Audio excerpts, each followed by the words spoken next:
And what's going on, Bruin Nation, LAFB fans, Bruin fans? It's the Madman here. So excited to see all of you and so excited to recap an incredible day of Bruin sports yesterday with the win over Gonzaga. But first, I promised you guys over the course of the week that I would have a surprise for you.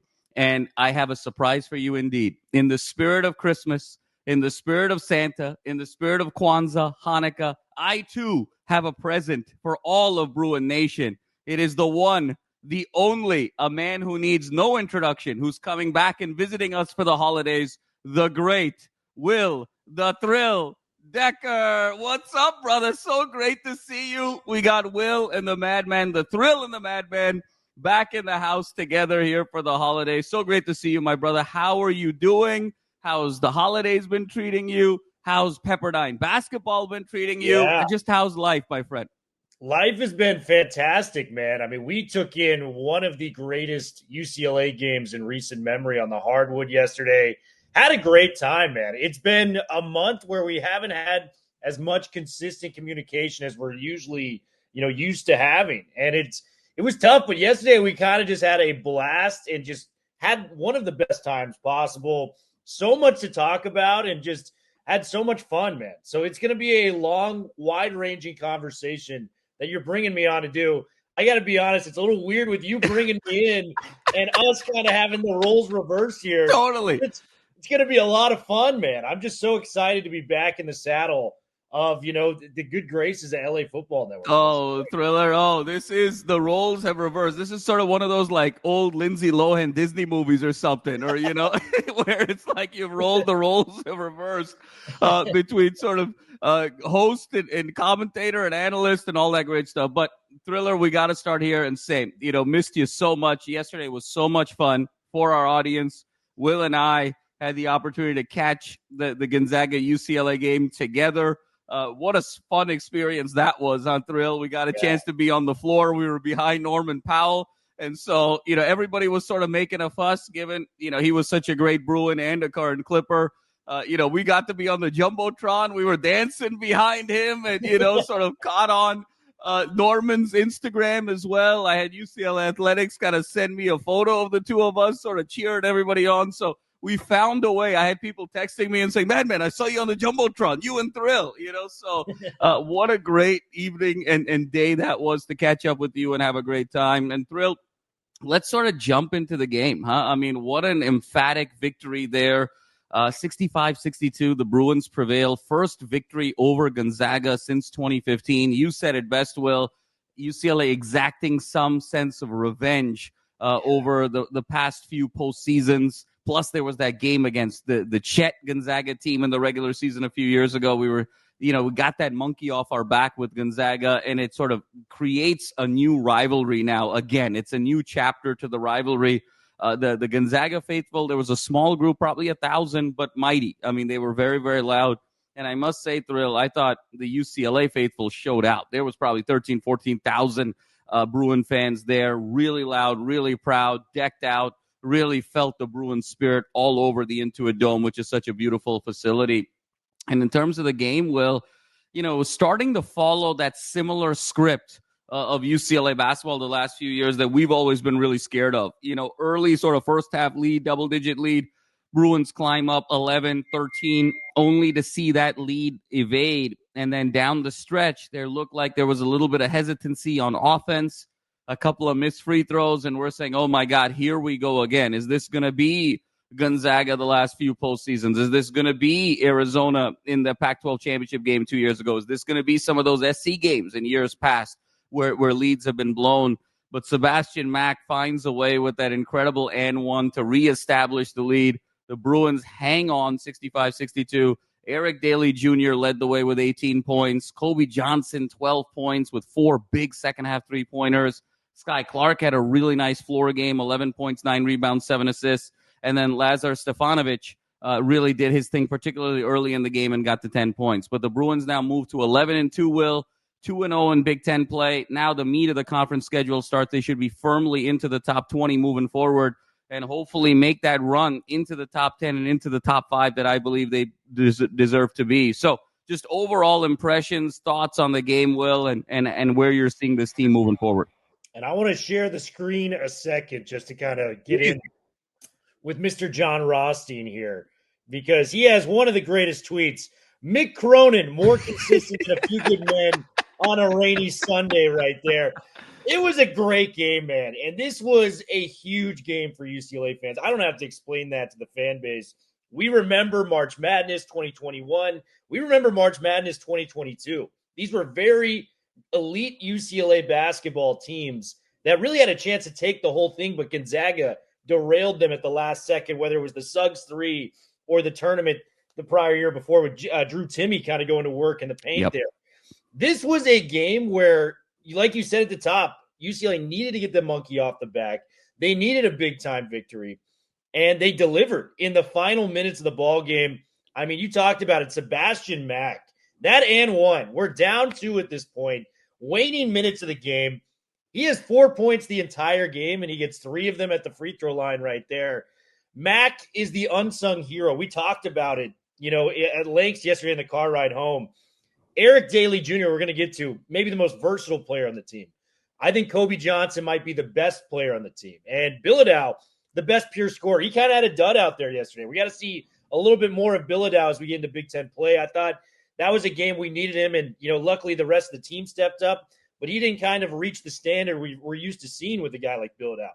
But Sebastian Mack, he has the heart of the team on his sleeve. And the way he gets into the lane, I mean, he makes the defense react in just different areas. That was a perfect example of what we're talking about. He is so confident with the basketball, and it feels like he's the only guy that really drives to the basket with a lot of confidence. And that just kind of allows the rest of the offense to flow very seamlessly, draws defenders in the paint. He can kick it out to the corner if it's not working. He can go up, draw a foul. He can make a play at the rim. But Sebastian Mack's and one was the play of the game. And how nervous were you, Madman? I mean, we're sitting right there.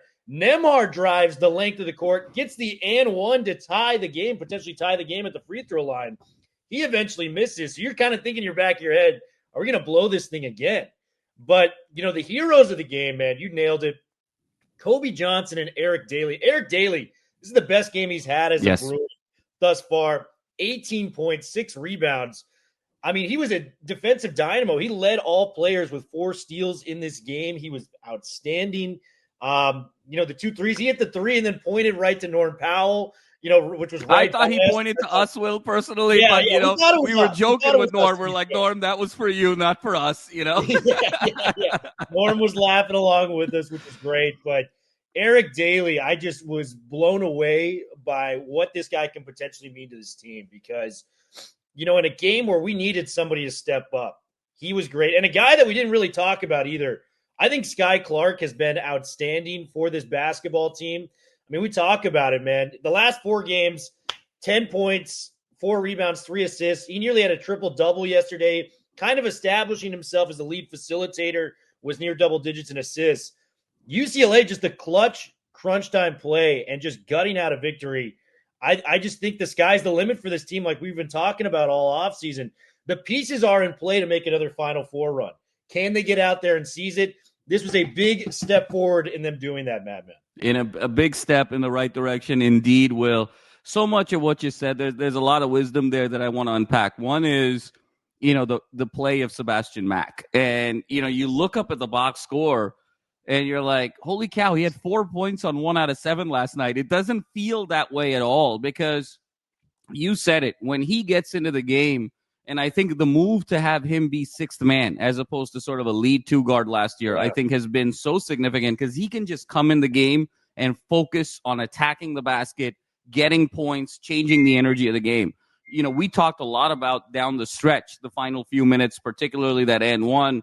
I thought, Will, another key stretch was really that second 10 minutes of the first half because we were looking up. It was 11-7 Gonzaga with about 9 minutes to go until halftime. UCLA really struggling to kind of get anything going. Mack comes in and just his ability to get to the rim, play some bully ball, being aggressive, putting the onus on the officials, putting the defense on their heels, set up open threes, open opportunity, created space offensively for UCLA. So even when he's not hitting shots, his ability, his activity, it reminds me so many. I'm going to go way back here, Will. the Sixers of the early 2000s with Allen Iverson. And you sometimes don't, quantify his impact by field goal percentage. I mean, there were nights where AI had some rough nights from the field, but Philly said, look, part of our offense is just getting him shots so we can get the offensive rebounds. We can crash that glass. We can sort of get movement. And in so many ways, Mac is sort of like that because it's really his activity really springboards this team moving forward. So I think the more we see Mac kind of firmly establish himself as that primary aggressor, the better it's going to be for UCLA. I thought, Will, this was sort of a key victory because of the matchup with Bilodeau. This was a game, Graham Ike, 24 points, 8 rebounds on the other side. I mean, Ike looked like a lottery pick, Will. And this was going to be a tough matchup for him. Bilodeau was out physicaled. He had a lesser of a wingspan, not quite as athletic. You knew this was going to be sort of a tough game where Bilodeau was going to get bottled up. So did UCLA have enough outside of Bilodeau to be able to come through? And that's where Daly Jr. was absolutely significant in the first half and the second half, kind of getting to the rim, hitting those threes. And then those 4 second-half threes, Will, by Kobe Johnson, particularly those first 2 in the first 90 seconds of the second half, I thought really changed the energy of the game back into UCLA's favor. And like you and I talked about, I think just Sky Clark, that activity and that action of being the floor general, he had a nice left-to-right crossover pulled up, in that first half. Found some guys, he's always cutting to the basket as well. So just his movement, I think, is significant. I think there's still some work to be done here, Will, offensively, of kind of finding more of an offensive identity. But I think they can do that over the course of the conference season. And what I loved is they were better from 3 and they were better from the line in this game. 12 for 24 from 3. They were 50%, 13 for 18 from the line, which is better. Yeah. Mac had those 2 misses before that and 1, which felt really big. But outside of that, they were hitting their threes to be able to hitting their free throws to be able to close out this game. And then the rule I always have, Will, is do you have 2 perimeter guys in double figures between Mac, Andrews, Stefanovic, and Clark? Are 2 of those 4 guys going to get you double figures? And they were just able to do that. Clark with the 11, Stefanovic with the 10. So really exciting here, Will, moving forward. I do think the sky is the limit. You and I both agree there with this versatility. With this defense, with this depth, I think this is now I think the key moving forward, Will, is Cronin going to find the right rotational pieces? We're playing 10. Guys are starting to slot into their roles, but can those roles be even further defined moving forward, and a little bit more decisiveness offensively in key moments, which I think they'll sort of, once they get those roles, that'll slot in, and this is a Final Four caliber team. So, Will, before we jump from the hardwood to the gridiron, anything else you want to add about this team, this game, and moving forward? I've got a comp for you. And, it's usually football we talk about on this show, at least in the past. Is Sebastian Mack the Jay Toia of this basketball team? The stat line, I love that. Stat line, you don't really – the impact is not reflective of what was in the box score. And for me, the first 10 minutes of that game – you were joking with me. It's like, hey, this is the first quarter of the Rams-Cardinals right now across the street. It was 7-7 with, I think 10 minutes into the ball game or something like that. But Mac came in, and after that, you saw the offense start to relax and, really make an effort to start making more shots out there. And I think that's directly linked to Sebastian Mack. I think this 6-man role is as perfect as it can be with it.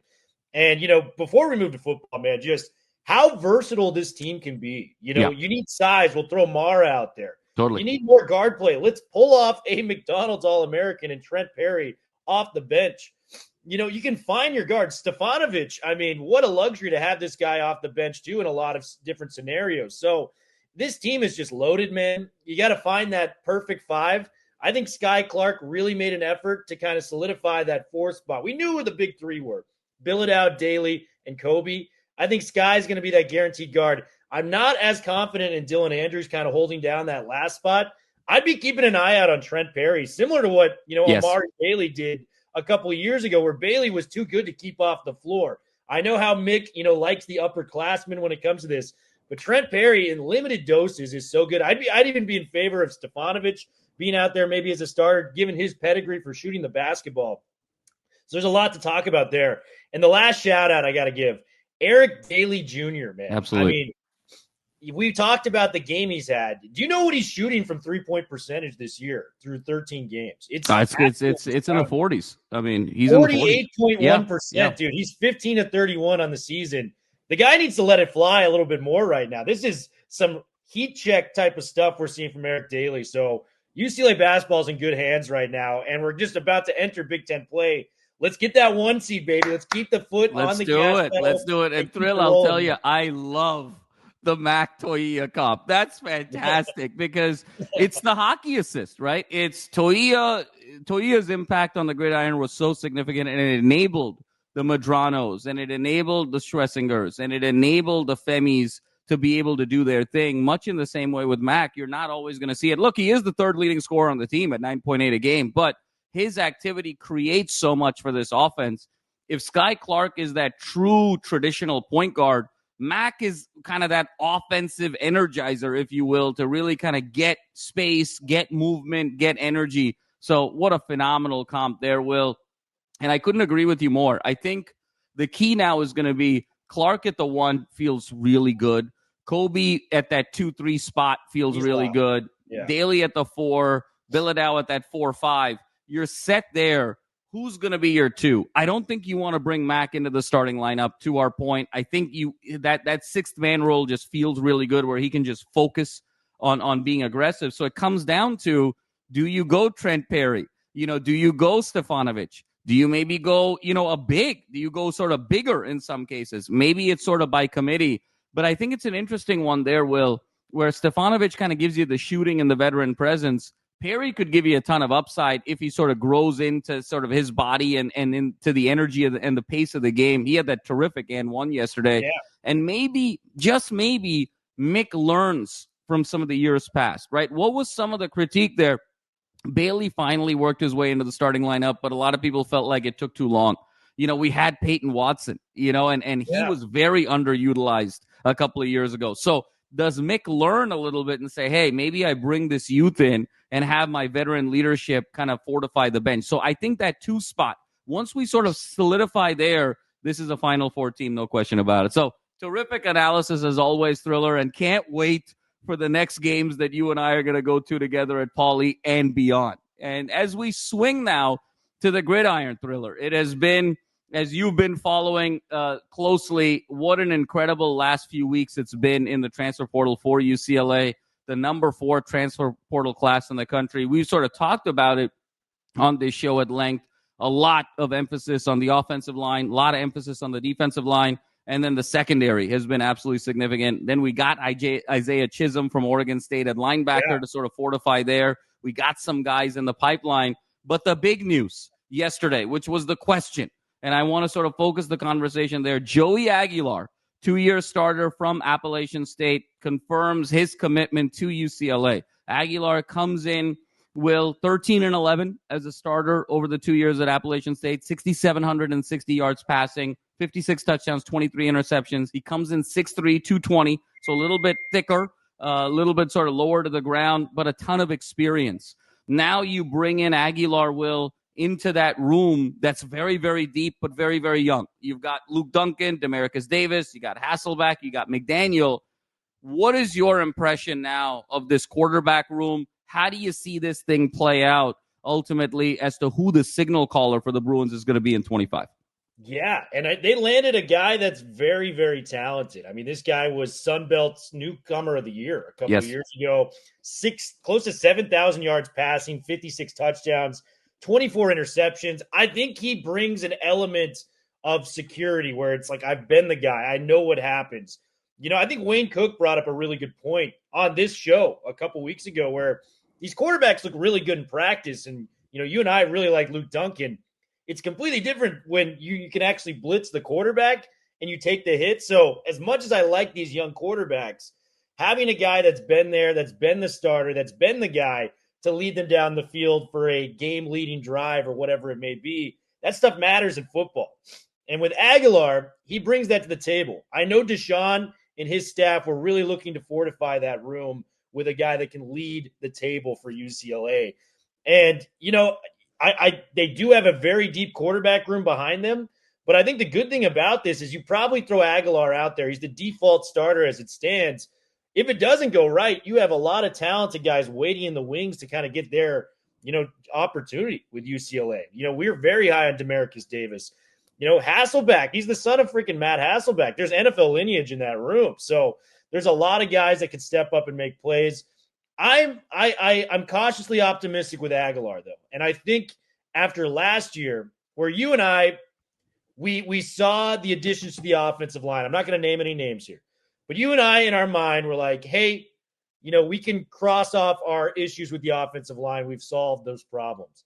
That was a lesson for me in terms of the transfer portal, where it's like, just because these guys may have been starters at low level places, yes, come to a different school, that doesn't necessarily mean the success will immediately translate. And, with Aguilar, he put up big numbers, but yeah, it was Appalachian State. You know what I mean? Not to, down anything from Appalachian State. One of the most beautiful football stadiums in all of college football. I know they won 9 games a couple of years ago, but that's a huge jump to the Big Ten, a conference that has 4, teams in the college football playoff this year. So we'll see how that translates out. But yeah, I'm cautiously optimistic because, we saw this with Colin Schlee a couple of years ago. Yep. You know what I mean? With a quarterback that transferred from Toledo, Great had point. starting experience. Hell, he even started a game against Georgia and didn't even look that bad. But when you brought him to a bigger situation, the pressure was a little bit too much for him to kind of master that. So I'm cautiously optimistic. I think it's a good add in terms of just having a guy you could throw out there in the first few weeks and kind of work around. So to kind of put it bluntly, man, it's very similar to what we're dealing with at the 2-guard spot at UCLA. Right. You got to have the default starter out there, but you're going to have to work through it if you want to reach that ceiling of a team for UCLA moving forward at Aguilar. No, Will, I think it's a great point, and particularly about kind of the historical context with, say, Schlee and some others. The lower level, the non-Power 4 translation doesn't always hit, and I think that's really key. The one thing I'll say is I would imagine that Deshaun, Sunseri, and staff would say, look, come here for the opportunity to start at a place like UCLA, in a city like Los Angeles, number 1 public institution in the world, and all of the bells and whistles that UCLA provides. Think about what a staggering jump that is from Appalachian State to a place like UCLA. I don't think necessarily, though, that they've promised him the starting job, nor should they. I think this is an opportunity for Aguilar to come and compete with these young guys, because I think the one thing that was missing in this QB room, Will, to your point, was a lot of depth, a lot of talent, but it was experience, right? None of those guys have started a college football game. So that's a little bit of a dangerous place to be in your quarterback room also, right? You want somebody there that has at least kind of taken a snap at this level. It might not have been at a Power 5 level, but somewhere in between high school and where you are. So I think Aguilar brings that experience. But Will, to your point, if I look at just sort of the raw physicality of these guys as from a prospect standpoint. Now, Sunseri's going to have to get into the shop and refine these guys. When I look at Luke Duncan, Will, he reminds me so much of Curtis Rourke at Indiana. Like, it's such a seamless transition when you talk about just his size, the arm strength, the release. He's a pure pocket passer. That would be a kind of a seamless transition if you're Sunseri. And then if you're Sunseri, you look at a guy like Demarcus Davis at 6'5". He's a little bit lanky. He reminds me so much, Will, of Hundley in his redshirt year, before he filled out a little bit. And so if Sunseri wants a little bit more of a dual threat and wants to be able to kind of open up the playbook, to me, it still feels like Duncan and Davis are popping out. I think in an ideal world, you'd want McDaniel to sort of redshirt and just sort of kind of learn the ropes a little bit as a true 17, 18-year-old. But he's going to jump in. And then Hasselbeck sort of has that moxie, right? We saw it in the spring last year too, Will, right? I mean, he's like calling guys out. He's bringing guys into the huddle, doing all of these things. So they all bring kind of a unique skill set. But I think as long as they go into this spring saying the quarterback position is wide open, every guy has an opportunity to compete, I think Aguilar is a good get. I think you don't want to make the mistake that you did. And this was a totally different situations.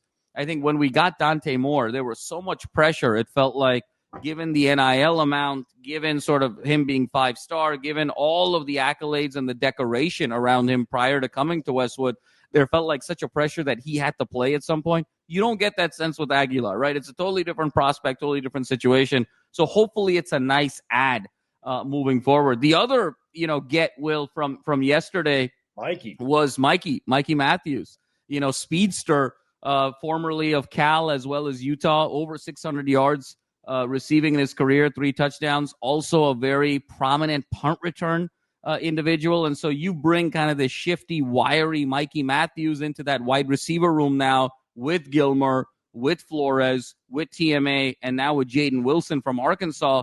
And UCLA continues to sort of flesh out that wide receiver room in addition to everyone else that they have. So that number 4 transfer ranking is certainly going to sort of stabilize. It may even go up in the weeks to come. In totality now, Will, kind of zooming out, how do you see these additions? Is there a prospect or two in particular you're really excited about? Is there still maybe an area of need that you're seeing? Just overall impressions of the transfer portal class. Yeah, man. So many points you laid out there so nicely. And, with Mikey Matthews, I'll kind of start there. I just think that's a perfect wide receiver ad.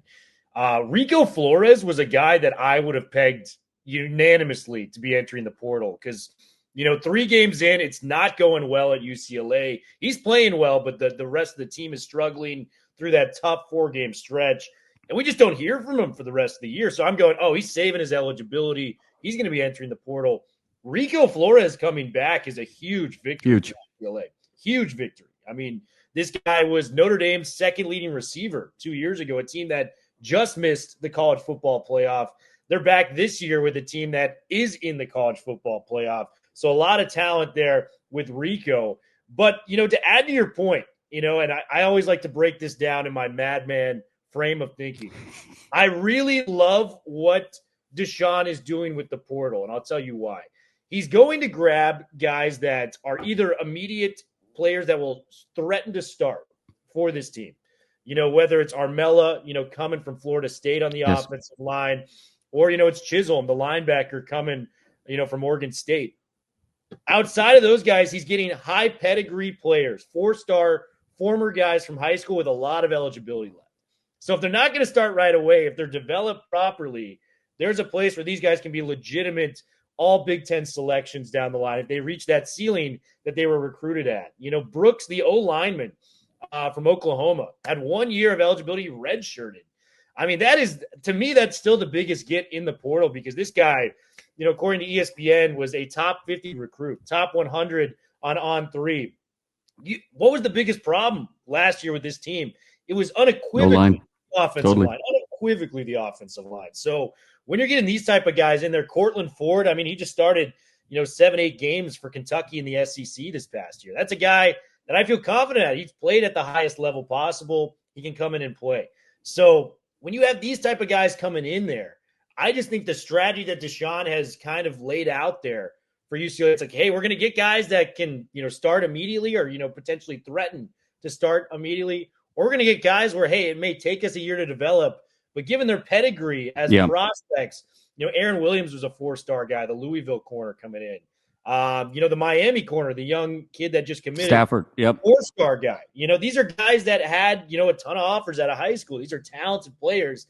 Let them develop in this system and kind of see where we're going. We got Coach Meat out there recruiting damn near half the class with the secondary, man. I've never seen so many secondary players committed to one transfer portal team. So it's just really awesome to see what they're doing in the portal. Whether that translates to results or not, I don't know. And I'll just leave you with one more point. In college, it's about development, man. It is all about development and how you can get these guys to their ceiling. And in recent years, Kirkwood was a legitimate 4-star guy. Jalen Davies was too. He was a top 100 prospect. Those guys didn't necessarily reach their ceiling, and it goes with the offensive line and, what Bieniemy was doing with the offense.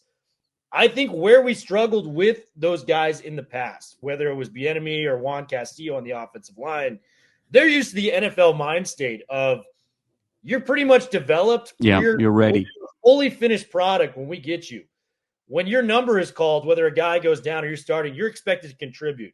Whether it's the college level, you can redshirt them, you can develop them, you have to teach them a playbook that, in 99 times out of 100 is much more complicated than a high school thing. It's probably the biggest jump of your football career, if we're being honest.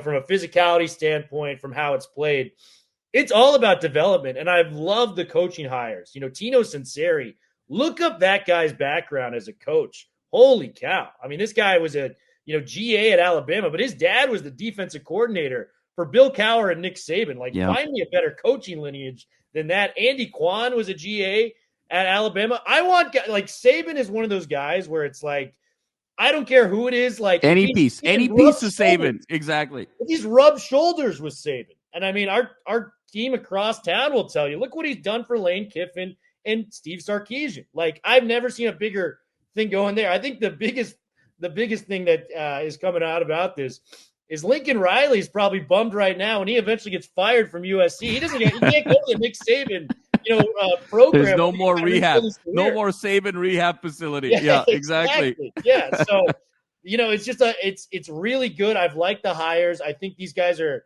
coaches that are not only skilled in what they do, but they're skilled developers for what they bring to the table. And I just think if you guys can hone in and lock in, this team can make a bowl game next year. And maybe that builds upon itself and we can start getting the 4- and 5-star guys that this fan base believes they can get year in and year out. No, Will, so well said. And I love the breakdown there where it's guys that are coming in to make an immediate impact, or given the resume, given the pedigree, given the stars, that they'll make an impact eventually. And I think we'll close on this. I'm most excited about the offensive line, to your point, because now when you add an Armella from Florida State, who was highly decorated in the state of Florida, Cortland Ford, to your point, who had started a number of games at Kentucky, and then you add Eugene Brooks, given his decoration at OU. Now you couple them with a Sam Yoon, you got a DeGiorgio. There's more work to be done. This is now turning into, Will, a very solid Big Ten quality offensive line. And when you pair that with who's in the receiving room, and you pair that with a Berger coming back, and you pair that with a Hudson Habermel coming back at tight end, all you need to do now is, from a QB perspective, sort of solidify that, and you should be in a really good spot moving forward. And I expect